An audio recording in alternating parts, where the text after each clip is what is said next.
ఈ అమ్మవారికి సంబంధించినంత వరకు కూడా నిర్భయంగా మనం చేసుకోగలిగితే వాత్సల్యం పెంపొందించే మాతగా ఎక్కువగా ఉంటుంది. అంటే భయంకరంగా పురుమాలతో ఇలా ఉన్నా కూడా వాత్సల్యాన్ని ఇవ్వగలిగిన ఏకైక మాత ఎవరన్నా ఉన్నారంటే దక్షిణకాళిగా చెప్తూ ఉంటారు.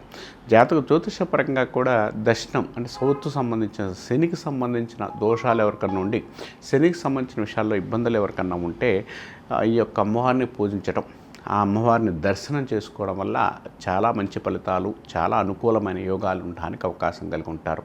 అమ్మవారిని చూడంగా భయపడడం కాదు, అమ్మ మనకి ఎలా ఉన్నా కూడా అమ్మగా ఉంటుంది కాబట్టి భయంకరమైన రూపాన్ని టెన్షన్ పడకుండా ఆమె యొక్క ఆరాధన చేసిన వారు చాలామంది ఉన్నతంగా ఉన్నారని చెప్పొచ్చు.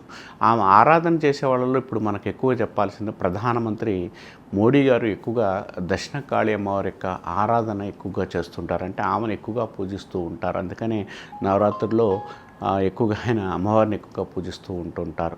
కాబట్టి దక్షిణకాళిని ఎవరికైతే ఇబ్బందులు ఉన్నాయో, ఎవరైతే ఆత్మవిశ్వాసం లోపించి ఇబ్బంది పడుతున్న వాళ్ళు ఎవరైతే ఉన్నారో ఈ దక్షిణకాళిని పూజించడం వల్ల మంచి ఫలితాలు ఉంటాయని చెప్పుకోవచ్చు.